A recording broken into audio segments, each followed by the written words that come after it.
Swayam Prabha. Digital India. Educated India.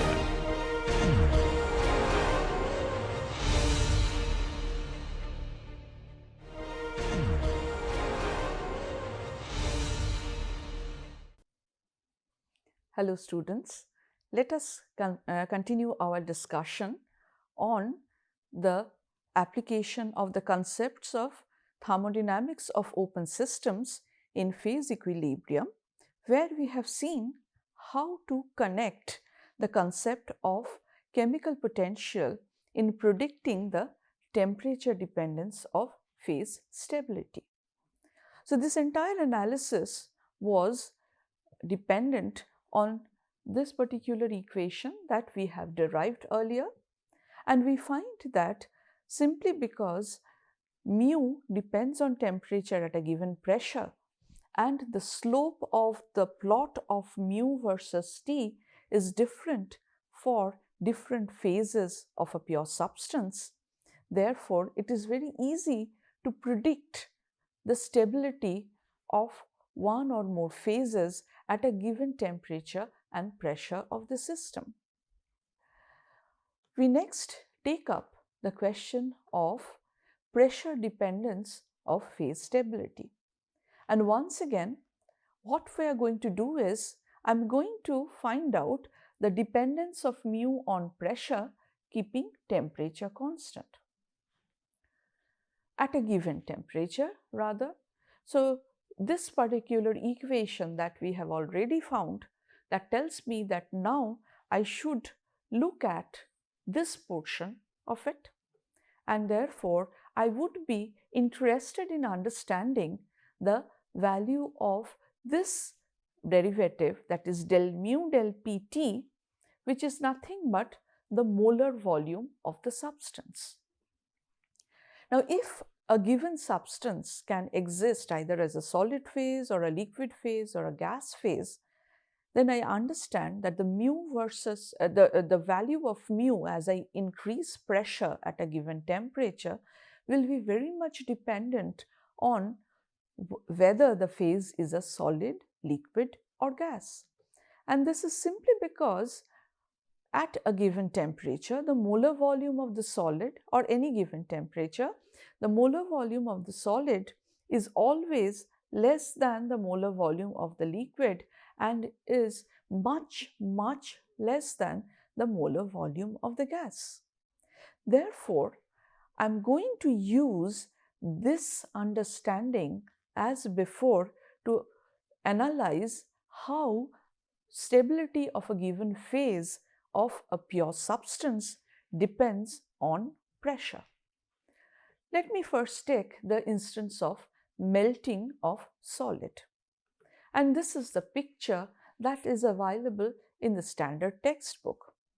So what I have here is, once again, I am plotting along x-axis the temperature at which my experiments are being carried out, and this is the chemical potential at a given pressure.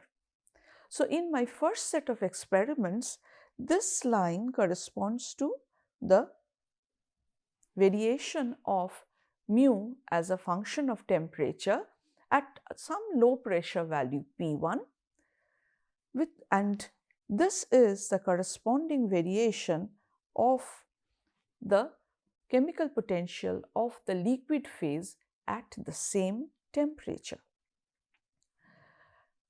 What I can do is, if in order to understand the pressure dependence of phase stability, I will now carry out another set of experiments whereby I will be carrying out the same exercise, that is plotting of mu versus temperature at a higher value of pressure, some other P2.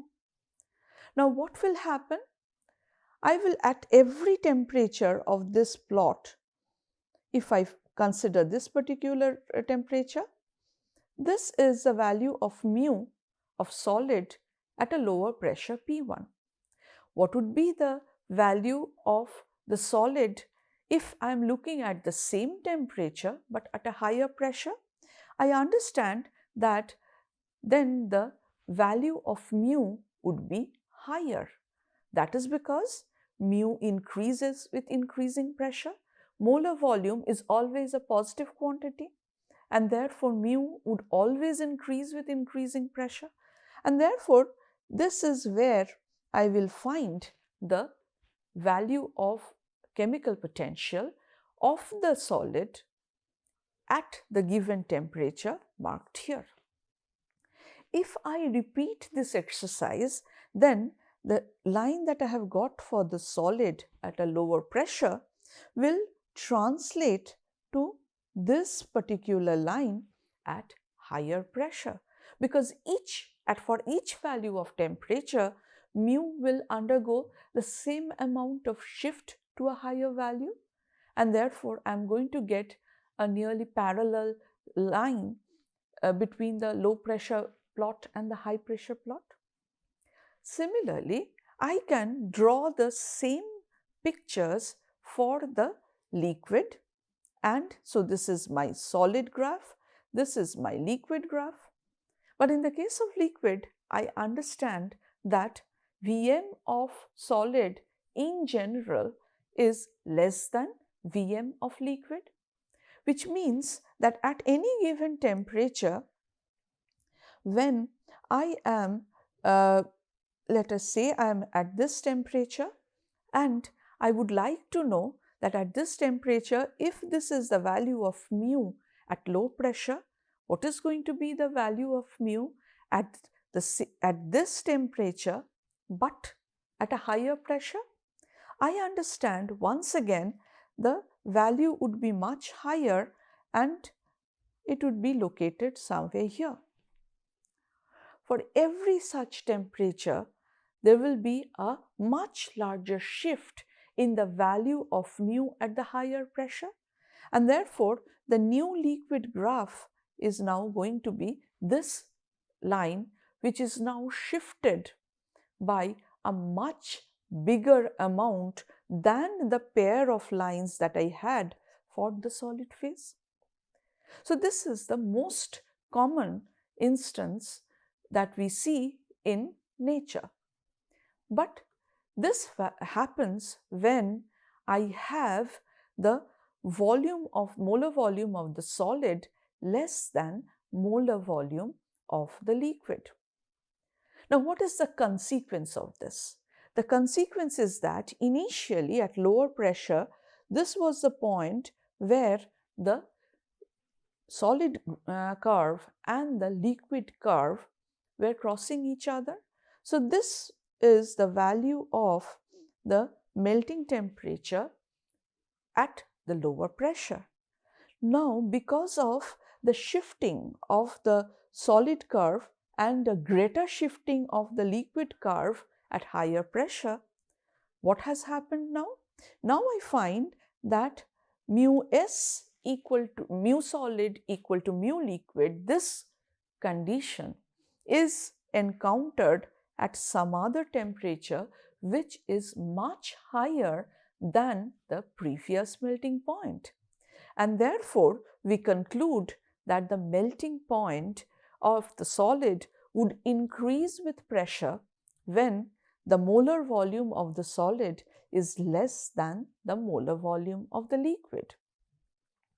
But is this the only way that we encounter melting of solid in nature? The answer is no.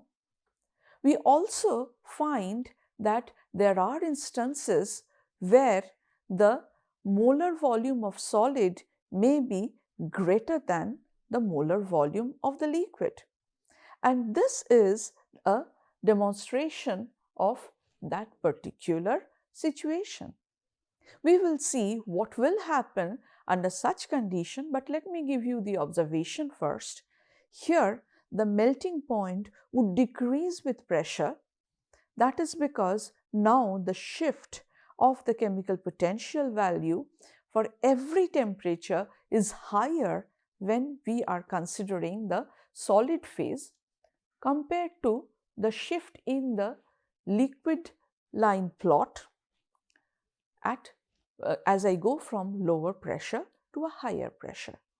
And the most common example of this happening is the melting or fusion of ice into water, which happens normally at 273 Kelvin, that is 0 degree centigrade, and 1.0 bar. Now, for this change in phase, that is going from the solid phase into the liquid phase, we ask the question that what would be the effect of increasing pressure on the melting point of ice into water. In order to do that, let us say that I have taken up this exercise that I am going to increase the pressure from 1.0 bar to 2.0 bar at 273 Kelvin. And I am interested in finding out the effect of such increase in pressure on the chemical potential of the ice water system. So this is how we understand the effect. So what we are going to do is, we are going to start the exercise by plotting mu versus T at the lower pressure 1.0 bar. So this is going to be the typical variation of mu with respect to temperature at 1.0 bar. Now if I plot the same quantity with respect to the liquid phase, this purple dashed line shows how mu is going to change with respect to temperature at the pressure 1.0 bar. Therefore, by definition, the melting temperature is where the two curves have intersected, and here we have marked that temperature as T equal to Tm. Now, when we go and try to carry out the same exercise at 2 bar, there are certain things that we must take into consideration. We understand that at every temperature T, what is going to be delta mu T? That is going to be molar volume multiplied by delta P. So I have got this expression just by realizing that del mu del P T, that is equal to molar volume, and the molar volume in the case of a solid or a gas is a very weak function of pressure, and therefore what I can do is I can write this as d mu T, that would be equal to Vm into dP under that constant temperature condition. If I now integrate, I can take the Vm out from the integration simply because Vm is nearly independent of pressure, as both the liquid and the solid phase are highly incompressible, and therefore I can approximately write that delta of mu T, then it is going to be equal to Vm into delta P. Now what is Vm? That is the molar volume. So by definition I can write this as m by rho into delta P. So what is m by rho? M is the molecular weight of my pure substance and rho is the density of the phase that we are talking about. Now please let us go back and see the consequence of writing the delta mu T, that is the shift in the value of chemical potential at a given temperature as we shift the pressure value by delta P. Now what we have is, for water, my molecular weight is known from the literature. I am using SI units, and therefore for delta P is equal to 1.0 bar, as I go from a lower pressure of 1 bar to a higher pressure of 2.0 bar, I understand for ice delta mu T is going to be some value, and this value is given by delta mu ice, that is equal to plus 1.97 joules per mole. And as a result, I see at the higher pressure now compared to the lower pressure curve, I now have the variation of mu by T, mu versus T, given by this solid black line, where it shows that at every temperature, the value of mu of the solid phase is increased by 1.97 joules per mole. Now think about the water phase. There, the molecular weight is the same, but the density is different. So if I calculate the delta mu for water and plot mu versus T, this purple line is going to show me the change in behavior of mu in liquid water. Here I find that there is a much lower change, because if you calculate delta mu water at a given temperature, you will find that this has a much lower value. Now, what is the consequence here of this observed change? I find that now the melting temperature has gone to a lower temperature value, and therefore I have a decrease in melting point of ice on increasing pressure.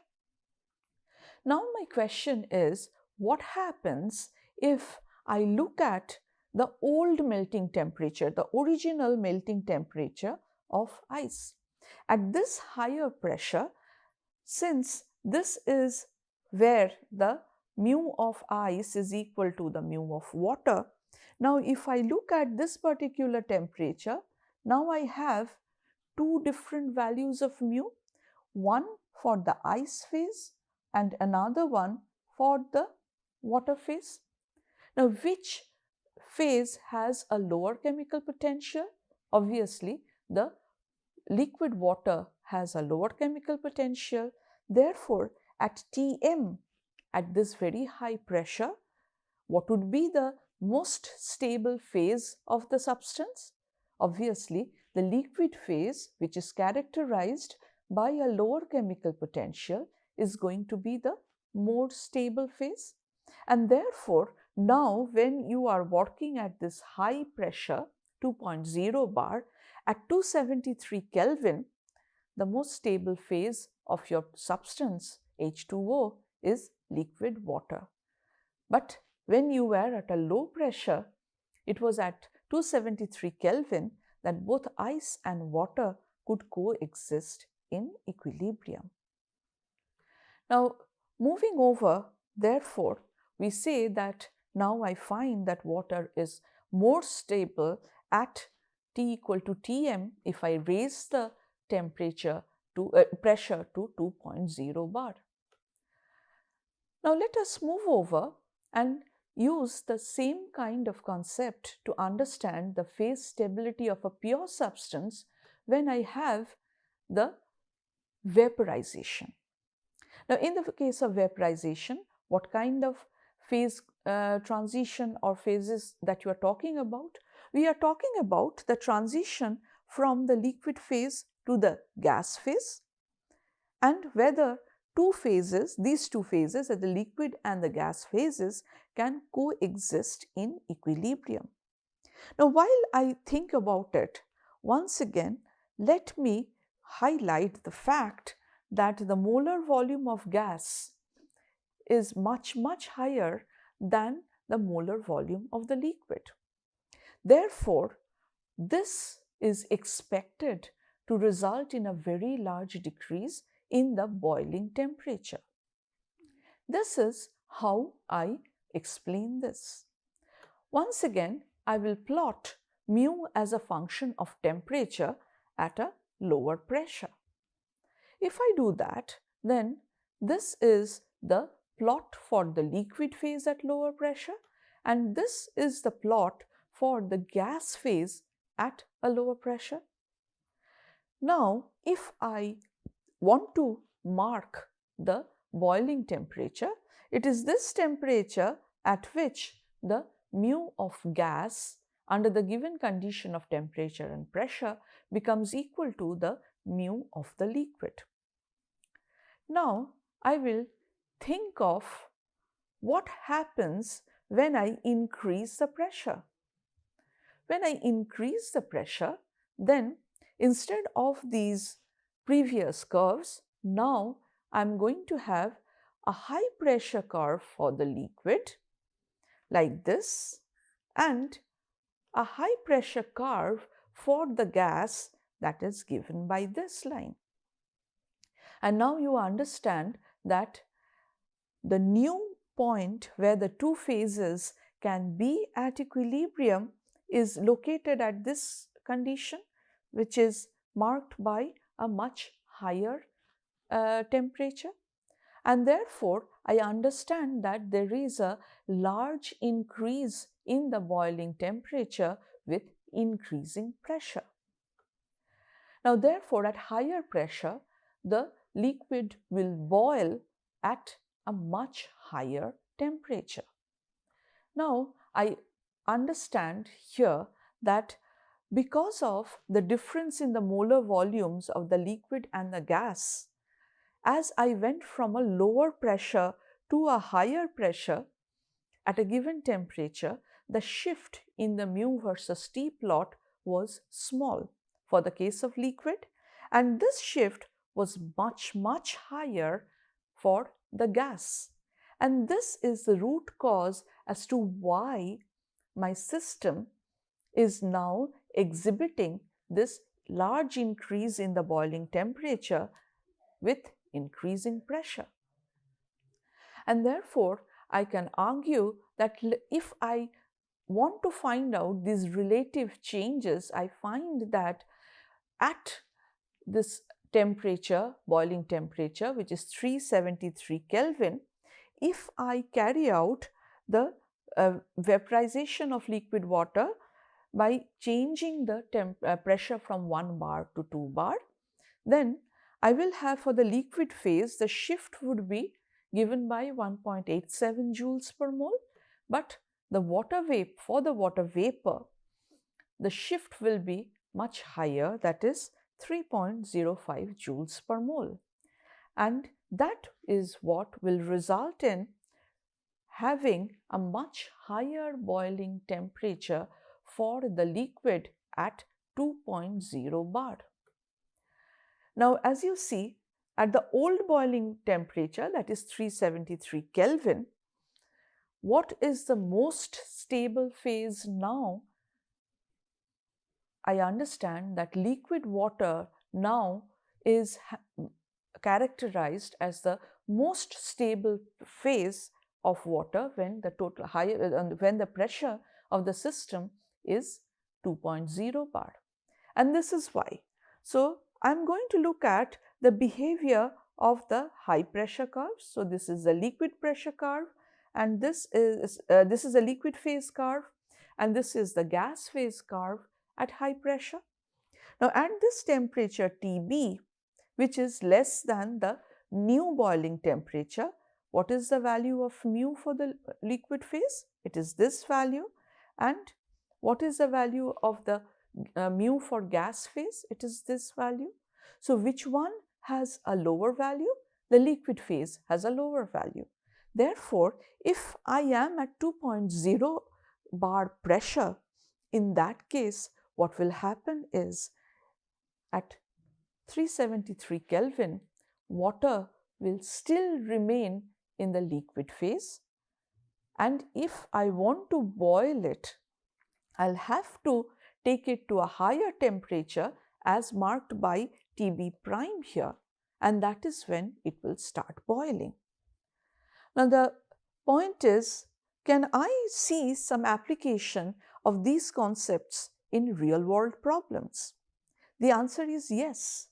And the applications, especially for the decrease in melting point with pressure in the cases such as water, is very widespread. So, if I take the pair of ice and water, you might have come across people skiing on ice surface, and this is possible simply because when you are applying pressure using the ski blades when you are skiing, the ice surface, at the surface of ice, the pressure is high and therefore the melting temperature would now decrease. Therefore, if you are skiing at 273 Kelvin, right below your skiing blades, the temperature is, the pressure is very high and the melting point there is much lower, which means that at that temperature, it's not ice, it will melt into water. That will act as a lubricant under your ski blades and you will be able to ski and perform all those astonishing acrobatics as you see in this video. Now there's another extremely interesting case which relies on the change in melting point as mountains are formed. Now there are only 14 mountains on the Earth's surface above water that are more than 8,000 meters in height. So this, once again, very unexpectedly, is a result of the fact that the melting point of the Earth's crust changes as the mountain grows and exerts a very high pressure on the Earth crust right below it. We will come back to this instance later, but let me take a quick look at what we are going to do in our next lecture. We are now going to talk about the effect of variation of both temperature and pressure when I have a pure substance for which two phases are coexisting in equilibrium. And I need to understand how this equilibrium can be perturbed by changing both temperature and pressure. Thank you.